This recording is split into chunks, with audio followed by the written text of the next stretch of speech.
Cette semaine, le budget devant servir à l'audit du fichier électoral, tel que demandé par une partie de l'opposition, a été révélé à l'opinion publique. 159 436 200 francs CFA, c'est le montant exact que le gouvernement compte céder intégralement.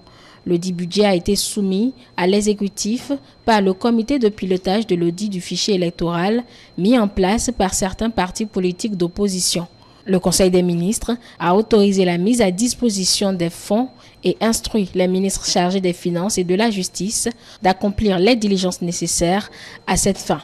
Une bonne nouvelle qu'apprécient les citoyens qui espèrent que l'opposition jouera maintenant sa partition, d'autant plus que l'exécutif a cédé à toutes les exigences concernant ce budget. L'acte que le chef de l'État a posé en accordant ou en attribuant ce montant, qui n'est pas des moindres, pour quand même rassurer et apaiser l'ensemble de la classe politique. Je crois que c'est la preuve que nous pouvons faire confiance aux uns et aux autres pour dire que nous aurons quand même des élections apaisées en 2026. Le fichier électoral qui va être audité a été plusieurs fois la cause de plusieurs plaintes. Parce que nous, en tant que jeunes acteurs politiques, en tant que jeunes béninois, ça nous rassure par rapport à l'avenir et ça nous montre que quelles que soient les circonstances, on peut trouver des terrains d'entente et tout le monde sait ce qui est bien. Merci beaucoup pour le gouvernement du président Patrice Talon pour avoir débloqué cette somme pour le fichier électoral. Grande est notre joie, tout un chacun de nous béninois pour avoir entendu cela. C'est vraiment la meilleure façon d'agir pour que ces fichiers électoraux-là, justement, soient bien édifiés. Si l'opposition et la mouvance s'asseyent en commun accord et prennent des décisions les plus idoines, je crois bien sûr que ce sont en commun accord qui vont sortir une résolution ferme pour que nous puissions tous applaudir pour ce fichier électoral. Pour moi, c'est une bonne chose et ça prouve un peu la transparence dont l'État avait fait preuve. C'est également un pas vers vraiment la démocratie que nous aspirons et cela démontre aussi l'effort que le gouvernement fait pour que ces élections se déroulent dans la paix, dans la transparence et pour le bien de toutes les populations. Quel que soit là où nous avons quitté, quel que soit là où nous allons, l'important c'est de préserver le bien qui nous concerne, nous tous, le Bénin. Le Bénin est au-dessus de nous tous et nous devons chacun de son côté faire des efforts, fournir vraiment et montrer des actes positifs qui vont nous amener vraiment vers la paix, vers les élections transparentes et que vraiment il n'y ait aucune discussion autour de cela. Ce sera vraiment très bien pour qu'on en arrive là.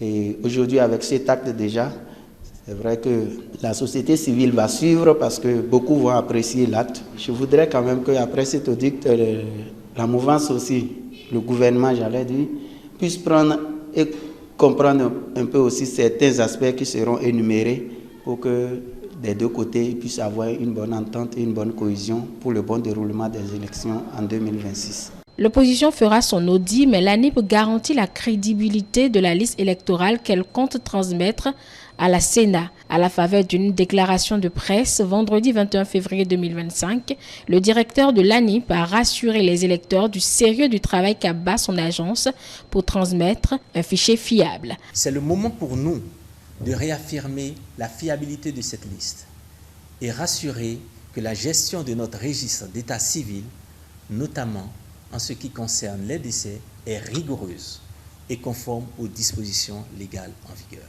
La mise en place d'un système d'identification fiable, d'un état civil modernisé, est le fruit de la vision éclairée du président de la République. Sa stratégie a conduit à la création de l'Agence nationale d'identification des personnes, une institution clé dans la gestion de l'identité et de l'état civil au Bénin.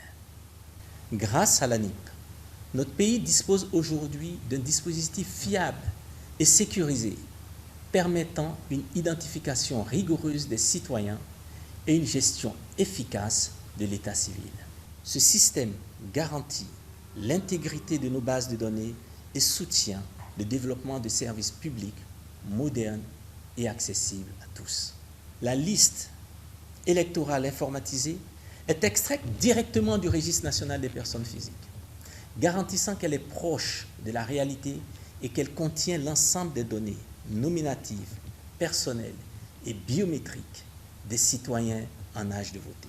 Conformément au code électoral, la liste électorale informatisée est une liste électorale numérique, unique, exhaustive et nationale, incluant la photo de tous les citoyens en âge de voter pour toutes les élections organisées dans une même année. Cependant, il est important de reconnaître nos réalités locales. Tous les citoyens ne déclarent pas systématiquement les décès, ce qui peut entraîner des décalages entre les faits et les enregistrements dans nos registres. Pour pallier cette situation, nous avons mis en place un dispositif de mise à jour continue du registre national des personnes physiques, reposant sur la collaboration étroite entre les autorités locales, le ministère de la Santé et le ministère en charge de la Justice. Ce dispositif permet d'enregistrer les décès déclarés hors délai légal et d'actualiser en permanence les données, garantissant ainsi que la liste électorale reste aussi proche que possible de la réalité. À ce jour, plus de 400 000 actes de décès issus des mairies ont été numérisés et intégrés à notre registre.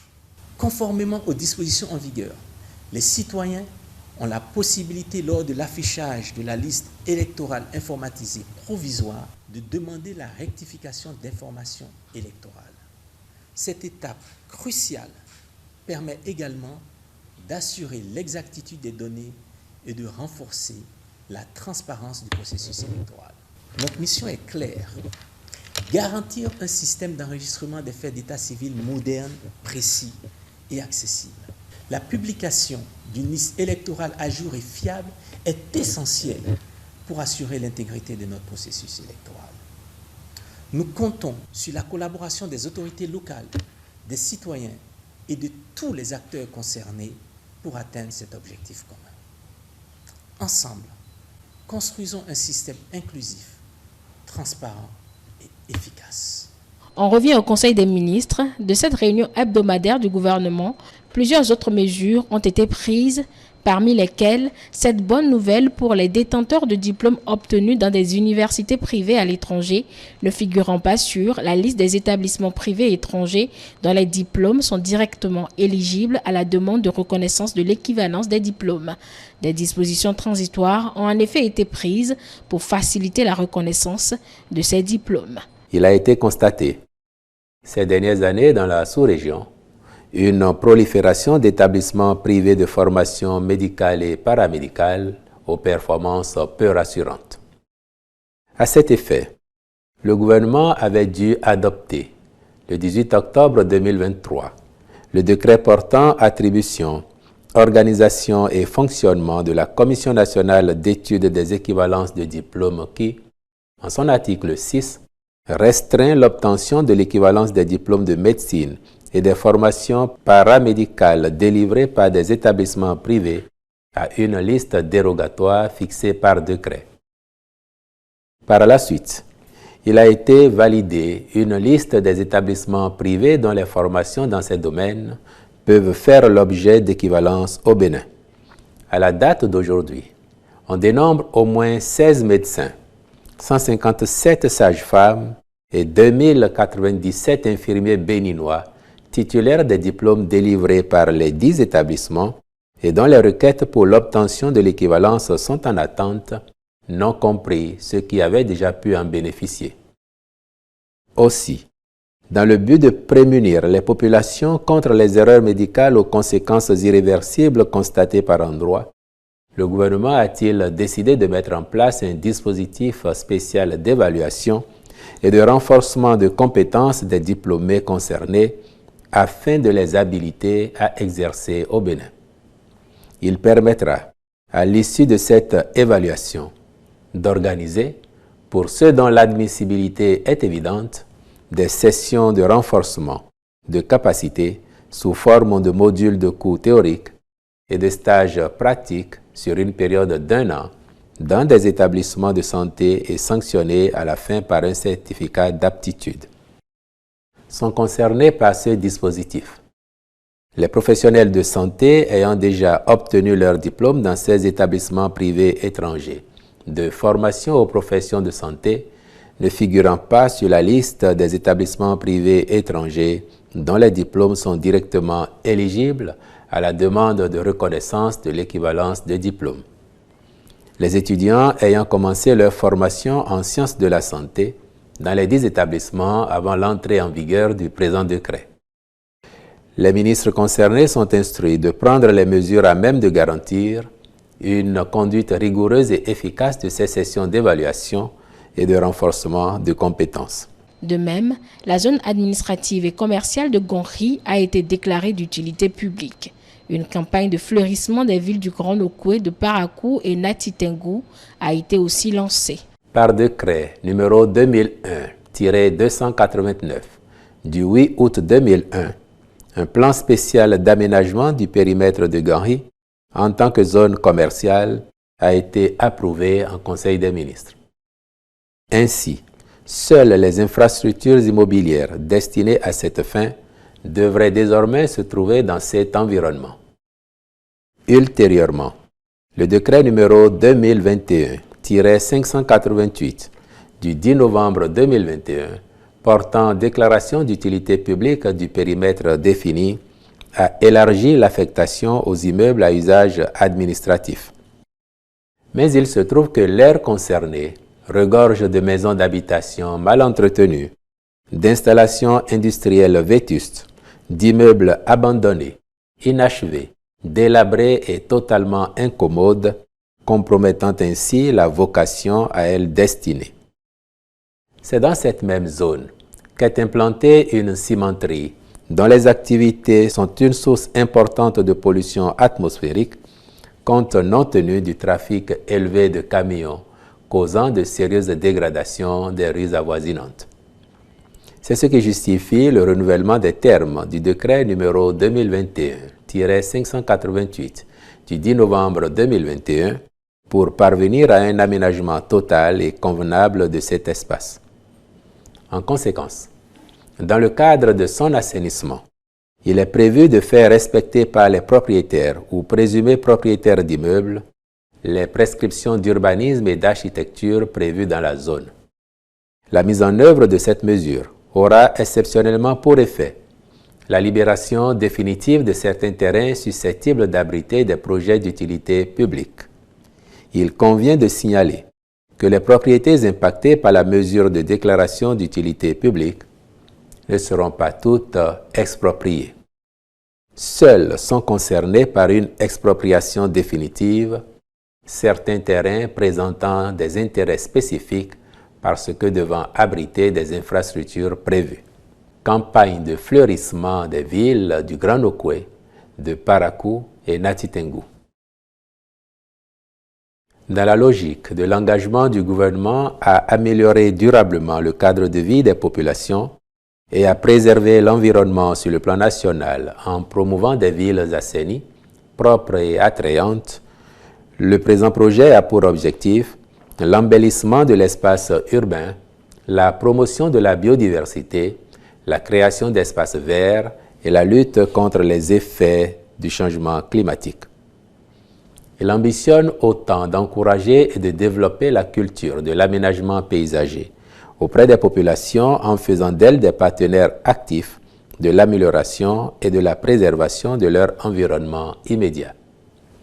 Ainsi, sur la base du volontariat, les plans sont récupérés par les habitants à titre individuel pour leur mise en terre et leur entretien. Ce faisant, le citoyen a le privilège de participer au fleurissement de sa rue, de son quartier, de sa ville et devient dès lors un acteur majeur dans le cadre de l'organisation des concours de la ville la plus fleurie qui seront initiés en partenariat avec les autorités communales concernées. Le projet permettra par ailleurs aux pépiniéristes locaux d'accroître leurs revenus grâce à la production et la livraison de plantes décoratives et ornementales. La mesure était attendue à Parakou. Des citoyens de cette ville se réjouissent de la décision. Je pense que c'est une bonne initiative de la part du gouvernement, étant donné que ça fera la beauté de la ville en premier lieu. Et voyons même ici, nous sommes au Carrefour, au rond-point, autant pour moi, Biogera. Si vous regardez partout, il n'y a pas de fleurs, ça ne donne pas une bonne lisibilité. Donc je pense que quand l'initiative sera vraiment mise en œuvre, notre rond-point deviendra encore plus joli à voir. Et comme ça, il fait maintenant chaud même. Donc s'il y a des fleurs, je pense que la température sera encore bonne à vivre ici. Donc nous sommes très contents de l'apprendre et nous avons hâte que ça puisse s'accomplir.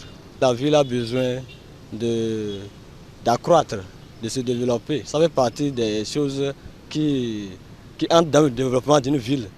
Donc on ne peut pas dire que Parakou n'en a pas besoin. Cela permettra d'embellir notre ville et aussi de pouvoir, cela nous permettra un bon vie dans l'environnement car tout changera et nous verrons que certaines places sont de belles vues, certaines places il y a un changement qui est d'une beauté.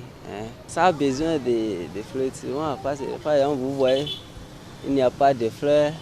Voilà que les jeunes ont besoin, on a besoin de belles fleurs ici pour se jouir de nos séjours. Par exemple, le jour des fêtes, on vient ici pour faire quelque chose, soit disant on vient embellir. On remarque qu'il y a un manque de fleurs. Par exemple, à la place Biogera, il y en a pas assez. En faisant ça, la place serait encore plus belle que ça. La ville devient encore plus belle. Parakou a vraiment besoin de cette campagne de fleurissement. Pourquoi? Parce que déjà, il y a des agents de salubrité dans la ville qui maintient la ville au propre. Donc, à voir si cette campagne vient vraiment à Parakou, on verra que aussi avec cette campagne de fleurissement, la ville aussi va prendre encore autre image. Et on aura encore une belle ville ici à Parakou. Pourquoi pas, et ça peut attirer encore beaucoup de gens à venir visiter la ville comme on se doit. Donc Parakou a vraiment besoin de cette ville et le développement passe par là aussi. Donc on ne peut pas développer une ville sans rendre cette ville jolie.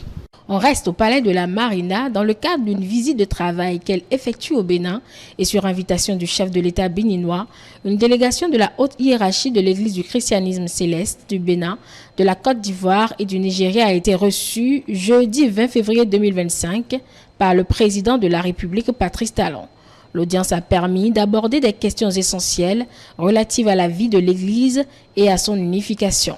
Premièrement, remercie Dieu pour cette réunion-là, parce que ce qu'on espérait entendre diffère de ce que nous avons entendu. Le président il nous a vraiment surpris avec ce qu'il nous a dit. Ce qu'il nous a dit concernant notre Église, ce qu'il a fait pour les autres églises, pour les Vaudons, en les mettant ensemble, il veut faire la même chose avec nous, les christianistes célestes. Il nous a beaucoup parlé, il nous a beaucoup conseillé sur nos comportements nous-mêmes. Si on peut réfléchir sur tout ce qu'il nous a dit, mettre tout en prière et l'aider aussi à réaliser ce qu'il veut nous faire. Avec Dieu, tout est possible. Je crois très bien que tout sera réalisé. Rien n'est impossible à Dieu. Il va falloir qu'on fasse des réformes. Mais avec la bonne volonté, on peut arriver. Tout ce que le président Talon vise, c'est réalisable s'il y a de la bonne volonté. Aujourd'hui, c'est une bonne journée. On a entendu de belles paroles. Que Dieu, le président Talon, a passé à la phase des faisabilités. Je suis parti prenant. Ça va dans cette forêt de nos églises en Nigeria et le Bénin. Le plus difficile, c'était d'unifier l'Église au sommet. Et Dieu a inspiré au président Caron, une patrice de la République du Bénin, cette initiative, cette haute initiative, sous l'inspiration du Saint-Esprit, d'unifier l'Église et d'en faire une puissance spirituelle à travers le monde. Et j'ai été très très content de son discours lorsqu'il a dit que l'Église de Christ Céleste est une église africaine, chrétienne, certes, mais africaine. Et elle doit conquérir le monde entier pour sauver les âmes. Et que lui, il s'implique. Il implique la République du Bénin pour unifier cette église qui a vu naissance au Bénin. La commercialisation des logements sociaux et économiques dans la cité de Ouedo a démarré jeudi 20 février 2025. Le programme de 20 000 logements sociaux et économiques est implanté à Ouedo, à Porto-Novo et à Parakou. Ceux de Ouedo sont prêts à être cédés. Nafissatou Hassani a suivi la cérémonie. À 40 minutes de Cotonou, la cité nouvelle de Ouedo est désormais ouverte à la population.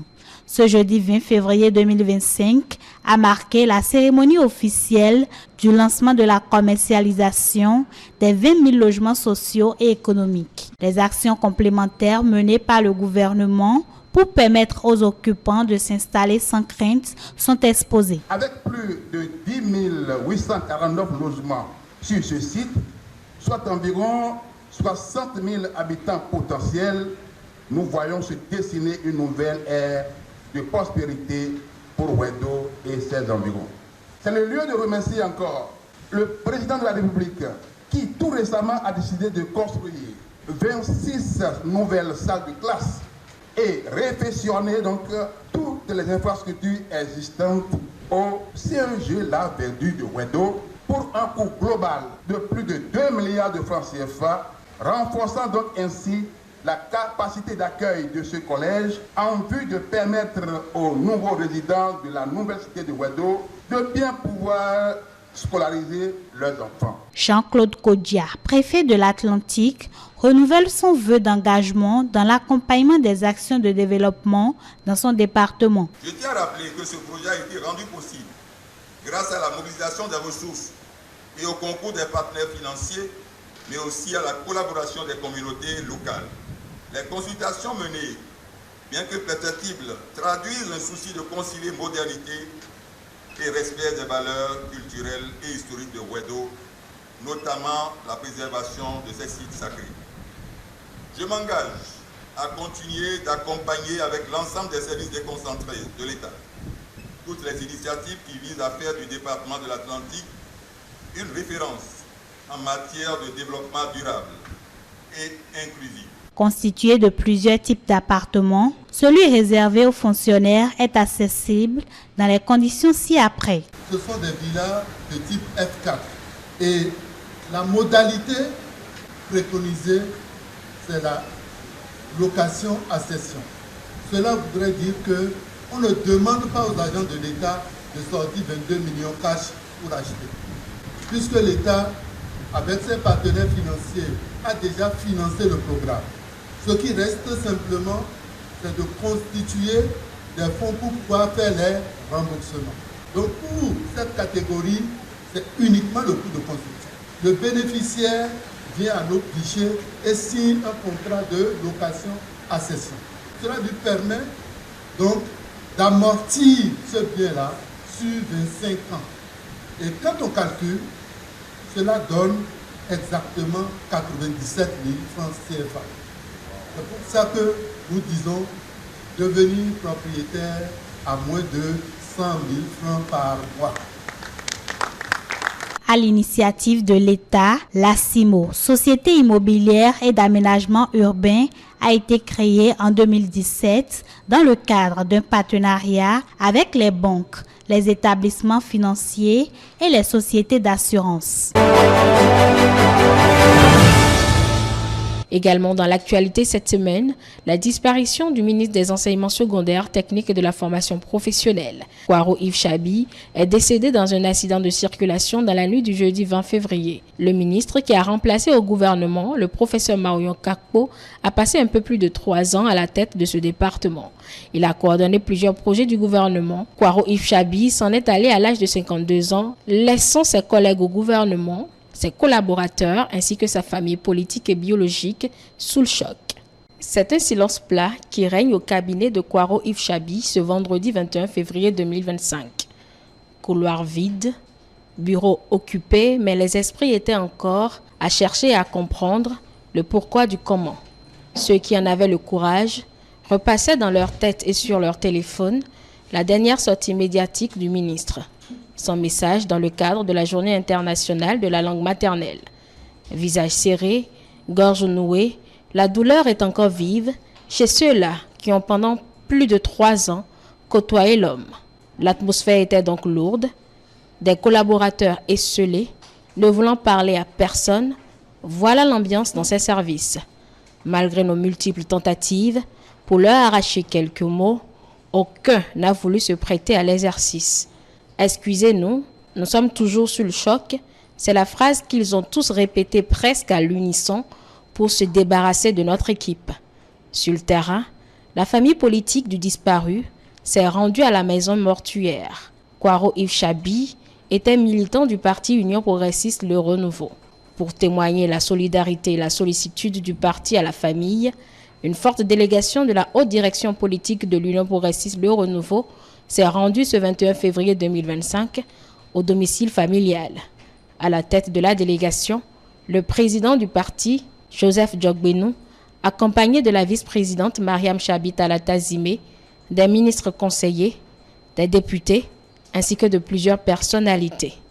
Face aux proches du disparu, Joseph Djogbenou a exprimé avec émotion la douleur collective ressentie par le parti UP Le Renouveau. La formation politique réaffirme son soutien indéfectible à la famille éplorée et honore la mémoire d'un cadre dont l'héritage demeure vivant. La visite s'est achevée dans un climat de recueillement avec la signature du livre de condoléances ouvert pour l'occasion. L'accident qui a emporté le ministre s'est produit alors que ce dernier se rendait à Parakou pour les manifestations dans le cadre de la 26e édition de la Journée internationale de la langue maternelle. Kwaro Yves Chabi, son garde du corps, sergent Christian Sabi Kawekpo sont décédés sur place. Des précisions qui ont circulé sur les réseaux sociaux et attribuées au directeur départemental Borgou de la police républicaine. L'incident s'est produit alors que le conducteur qui roulait à vive allure en direction de Parakou a entrepris un dépassement. Il a alors été surpris par l'arrivée d'un autre véhicule venant en sens inverse. Sur le plateau du débat du soir cette semaine, les invités ont saisi l'occasion de ce drame pour une fois de plus sensibiliser les conducteurs sur les excès de vitesse. Le directeur départemental de la police, que je sache, il ne peut pas préciser plus que ce qu'il devrait être. Il a précisé qu'il a forcé un dépassement mal engagé. Et ça, je peux quand même imaginer, comprendre, puisque nous sommes chauffeurs.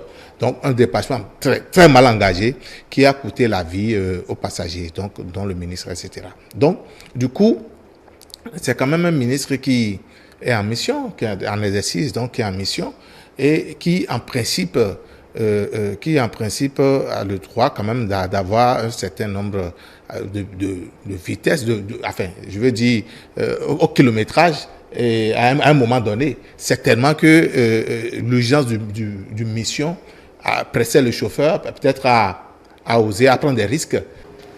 L'urgence d'aucune mission ne peut jamais amener un chauffeur à rouler à vive allure. Quelle que soit la mission, vous devez aller à votre rythme. Écoutez, ce n'est pour rien que le chef de l'État, père de la nation, son Excellence Patrice Talon, a interdit l'utilisation des gyrophares à tous ses ministres. Vous savez, c'est une autorité qui travaille du matin jusqu'au soir. Et le plus souvent, c'est quand nos autorités sont à bord de leur véhicule, c'est quand ils se reposent dans des véhicules qui sont emportés par le sommeil. Certainement, le sommeil l'a emporté et peut-être que comme le sommeil l'a emporté, le chauffeur a dû profiter pour pouvoir accélérer un peu, appuyer sur l'accélérateur pour rejoindre de l'autre côté. L'élément sur lequel je voudrais mettre l'accent, c'est ça ne nous traverse pas souvent en fait. Ce sont ces conducteurs-là qui conduisent nos autorités. Et il faut le dire aujourd'hui, hein, vous avez la vie, en fait, vous avez notre vie, ou bien vous avez la vie de nos autorités chaque fois quand vous prenez le volant. Et donc, il ne s'agit plus que de vous, il ne s'agit plus que de ces personnes, il s'agit de toute la nation. Et donc, en fait, pour les appeler à un peu plus de professionnalisme d'une certaine façon. Et inviter en même temps à ce que ces conducteurs soient accompagnés, soient recyclés d'une manière ou d'une autre. Qu'il leur soit permis, à un moment donné, de dire quelquefois, lorsque la consigne est hors règlement, de pouvoir dire non. C'est-à-dire, c'est des gens aussi qui travaillent sous une grande pression d'une certaine façon. Et parlant justement d'excès de vitesse, les motocyclistes qui en font preuve seront désormais verbalisés. Les cas d'accidents sont devenus récurrents sur nos axes routiers. L'excès de vitesse est souvent à l'origine de ces accidents. Une situation que déplorent des usagers de la route. C'est une irresponsabilité. C'est d'abord une inconscience en soi parce que tout d'abord, la remarque que moi j'ai eu à faire, c'est que la plupart d'entre eux qui font un excès de vitesse sur la voie ne portent pas de casque. Et cela peut non seulement causer des accidents aux personnels qui le font, mais aussi ça porte atteinte à d'autres personnes. Espérons que cela soit quand même applicable parce que ça va permettre quand même de limiter beaucoup de dégâts. La police républicaine entend passer à la phase répressive pour les motocyclistes. Une décision salutaire qui permettra de réduire les cas d'accident. C'est une bonne chose. Tu es là, tranquillement en train de rouler. Il y a quelqu'un qui sort de nulle part à toute vitesse. Elle vient te renverser tout. Tu es plus blessé que lui qui est venu te trouver. Et des fois, ces personnes s'en sortent sans aucune sanction même. Il suffit que la personne vienne te dire « ah, ça va » et ça c'est une seule fois. L'initiative prise par le gouvernement béninois en insistant sur la circulation, c'est-à-dire les policiers sont un peu partout dans la ville pour suivre la population. Bon, je pense que c'est une bonne initiative pour pouvoir réduire aussi les cas d'accident. Je suis vraiment d'avis par rapport aux initiatives. Conduire la moto à une vitesse élevée n'est pas sécurisant. C'est bon de rouler à un temps réduit. Désormais, tout conducteur de moto surpris en infraction pour excès de vitesse sera verbalisé et devra s'acquitter d'une amende forfaitaire de 5 000 francs. En imposant cette sanction, les autorités entendent responsabiliser davantage les usagers de la route et garantir le respect du code de la route. Cette mesure vient renforcer les contrôles routiers auxquels les usagers sont soumis depuis quelques mois sur nos différents axes routiers. On finit avec l'anniversaire de la conférence nationale. Il y a 35 ans qu'ont eu lieu les assises nationales. Comme à leur habitude, les invités du forum politique ont décortiqué les circonstances de l'organisation de cette conférence, les résolutions issues et leur matérialisation au fil des ans. Voici un aperçu de leurs propos avec Constantine Tandé. 35 ans après la conférence des forces vives de la nation, les invités du forum politique se sont penchés sur la question de l'idéal démocratique pour le Bénin. Cette conférence, qui fut initiée dans le but de sortir le pays de la crise politique et économique profonde qu'il traversait sous le régime marxiste-léniniste, a été diversement appréciée par les invités. Selon Georges Anagonou, ce régime politique a pourtant permis une transition pacifique vers l'alternance au pouvoir. Le régime marxiste-léniniste, ça nous a permis d'abord, à ce moment-là, de retrouver une certaine stabilité politique. Et d'ailleurs, quand on est sorti de 17 ans de stabilité politique, nous sommes rentrés dans un régime démocratique jusqu'à aujourd'hui où nous continuons d'avoir la stabilité politique et l'alternance au pouvoir atteste du fait que nous sommes un système démocratique. Donc, ce que nous avons vécu pendant les 17 ans, c'est des éléments qui nous ont aidés. C'est de là que nous avons tiré ce que nous avons tracé pour l'avenir de notre pays qui nous a entrés dans le système démocratique. Donc, en tirant le leçon des 17 ans, nous avons tracé la vie démocratique de notre pays. Bien que le régime marxiste-léniniste ait contribué à la stabilité politique après les indépendances, il a quand même connu également ces moments de désolation, explique Joël Ataï-Gadegbe. Il y a eu 17 ans d'avancée, de recul et de drame pour beaucoup d'entre nos compatriotes. Il ne faut jamais cesser de le dire. Mais c'est 17 ans sur 30 ans à peu près d'années post-indépendance. Et donc on voit déjà comment, relativement aux années qui ont suivi les indépendances, et cette période aura été marquante en soi. Elle a été une période de stabilité à coup sûr, mais à marche forcée, puisqu'on était dans un régime d'exception. On était sous une férule militaire, doublée ensuite de celle d'un parti unique d'obédience marxiste-léniniste. Donc ces années militaro-marxistes ont eu leurs heures de gloire et leurs heures de désolation. Pour Agapite Napoléon Maforican, la banqueroute est la principale raison qui a motivé la tenue de cette conférence nationale, car elle se présentait comme une solution pour sauver le pays de la crise économique d'alors. La banqueroute est peut-être la chose la plus essentielle, parce qu'on lie la conférence nationale à la démocratie. Moi non, je lie la conférence nationale à la banqueroute. Et je n'en veux pour preuve que 2 éléments. À l'ouverture de la conférence nationale, Mathieu Kérékou, dans son discours, il a parlé des changements qui doivent intervenir et il dit, au regard de tout ça, il ne s'agira pas de disserter sur des notions de sciences politiques et de perdre du temps à l'essentiel. Il s'agit de trouver des voies et moyens pour faire face aux défis de l'heure. Et qu'en clair, il faut un renouveau démocratique, il a dit, dans lequel les gens vont élaborer une charte politique. Donc la conférence est organisée pour trouver les problèmes économiques. Ce n'est pas une affaire de politique, il a dit ce jour-là. Donc voilà les éléments essentiels, c'est la banqueroute. Mais la banqueroute est venue à rajouter au combat des forces, de certaines forces de gauche, notamment le Parti communiste du Dahomey, contre le pouvoir du PRPB. Les forces démocratiques étaient moins actives, mais les forces le Parti communiste du Dahomey étaient très actives. 35 ans après, le Bénin travaille à la sauvegarde des acquis démocratiques. La liberté de presse en est un. Quand on est sur un plateau comme ça, d'accord, ETélé, c'est une chaîne privée, d'accord, ce qui ne pouvait pas exister avant 90. Vous ne pouvez pas. Et lorsque on aime la liberté de presse, on peut dire ça.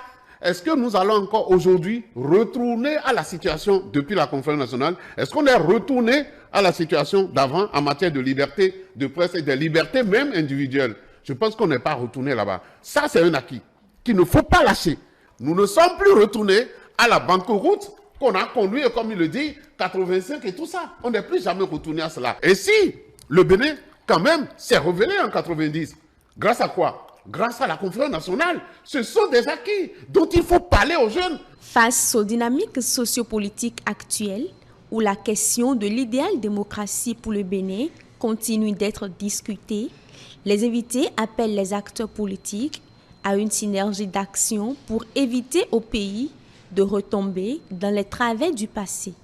35 ans après cette conférence, l'idée d'une nouvelle assise politique pour le Bénin refait surface au sein de la classe politique. Faut-il convoquer une nouvelle conférence pour repenser le modèle démocratique et institutionnel du pays? Réaction des analystes. Pour aller de l'avant, il nous est arrivé parfois de piétiner des institutions démocratiques. Nous étions sortis de la conférence nationale. Il y a eu une explosion de l'envie de liberté et il y a eu des travers.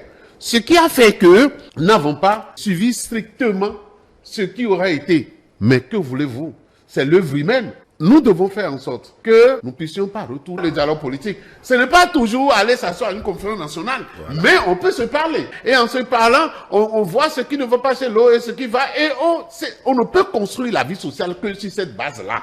Sinon, on est bloqué à un moment donné. Et ce n'est pas bon d'arriver aux situations de blocage. C'est pour ça qu'aujourd'hui, il faut qu'on s'écoute. C'est un État, le dos au mur, qui nous a conduit à l'exception de la conférence nationale. Maintenant, l'idée des assises, que ce soit un lieu, un moment de dialogue, d'échange, oui, est recevable. Si elle n'a pas en toile de fond, en arrière-plan, l'idée d'un coup d'État civil, n'ayons pas peur des mots, et ça a été même dit pendant la conférence nationale. Non seulement le président Kérékou s'en a été inquiété, sachant raison garder.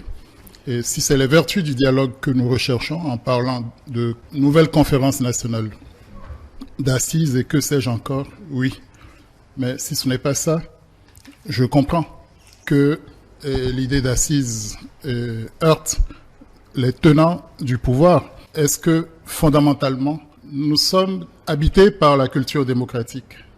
Est-ce que nous sommes convaincus des vertus du dialogue? Est-ce que nous sommes prêts à prendre des engagements qui nous interpellent, qui nous engagent? On a des silences coupables sur beaucoup de phases de notre pays. Posons-nous secteur par secteur un certain nombre de questions essentielles avant d'aller probablement au grand rassemblement. Ceux qui réclament les assises n'ont pas tort.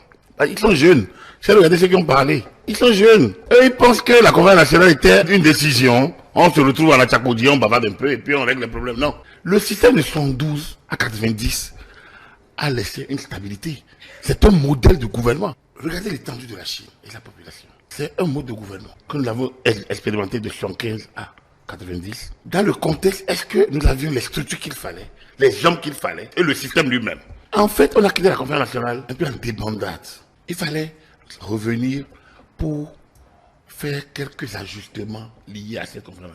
Pour nous réentendre sur un certain nombre de postulats, on a fini l'esprit, on est rentré dans le calcul politicien. Comment faire pour ne pas retomber dans les travers? C'est d'avoir une vision. Et c'est de ne pas se laisser distraire par ceux qui se lamentent, ceux qui sont justement passéistes, des pratiques qui nous ont fait tourner en rond et qui ne nous ont pas permis d'avancer. Et les suscitations de Patrice Talon pour un troisième mandat n'ont pas été occultées dans ce débat. Si d'aucuns estiment que ces actions individuelles tordent le cou à la démocratie, d'autres jugent cette demande légitime au nom de la liberté d'expression, principe de cette même démocratie. On peut vouloir, en démocratie, on doit pouvoir progresser, les idées doivent pouvoir s'entrechoquer, évoluer, mais pas de manière insidieuse et pas par colportage. Ce à quoi se livrent certains est absolument indécent et il est temps de siffler la fin de cette récréation. On peut aller à une nouvelle république, mais pas telle que certains voudraient. On a plus important, plus sérieux à faire. Dieu merci, la Cour constitutionnelle a tranché, a même déclaré tout ça sans objet et balayé du revers de la main.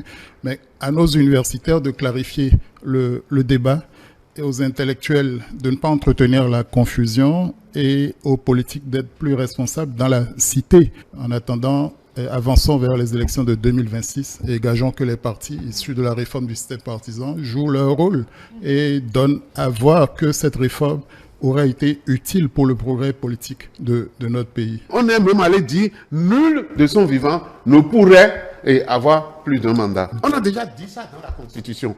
Et que certains te permettent aujourd'hui, oui, le vilain plaisir de faire des conférences un peu partout. Ils sont en train de défier qui? La Cour ou la République? Et ceux-là, s'ils veulent respecter notre Constitution et ne pas semer de troubles sociaux, ils doivent arrêter avec leur entreprise. Parce que ce qui devait préoccuper en ce moment, effectivement, c'est les discussions au sein des partis politiques pour pouvoir sortir l'homme qui, selon eux, puisse continuer l'œuvre de Talon ou qui, selon eux, puisse s'opposer à l'œuvre de Talon. C'est dans les partis politiques que cette discussion doit se faire aujourd'hui. On ne peut pas me dire que le socle de la démocratie, c'est limiter le mandat et le nombre de mandats. On doit limiter le mandat pour qu'on remette en jeu le suffrage au peuple souverain. Mais le peuple souverain si on reconnaît qu'il est souverain, il doit pouvoir l'être pour choisir. Si les gens peuvent dire que le chef est mauvais, qu'il doit quitter, pourquoi quand on dit que quelqu'un dit, on estime qu'il est bon, on dit, ah, c'est la Constitution l'interdit. La Constitution, c'est les gens qui l'ont écrite. Donc, c'est leur volonté. Ils souhaitent. te dire ce qu'il pense. Et s'il est évident que le parti Talon fait un troisième mandat, il aura son troisième mandat parce que l'environnement lui est favorable. Les textes vont être pris en conséquence et ça peut être possible. S'il n'en veut pas, il n'ira pas et le débat va être clos.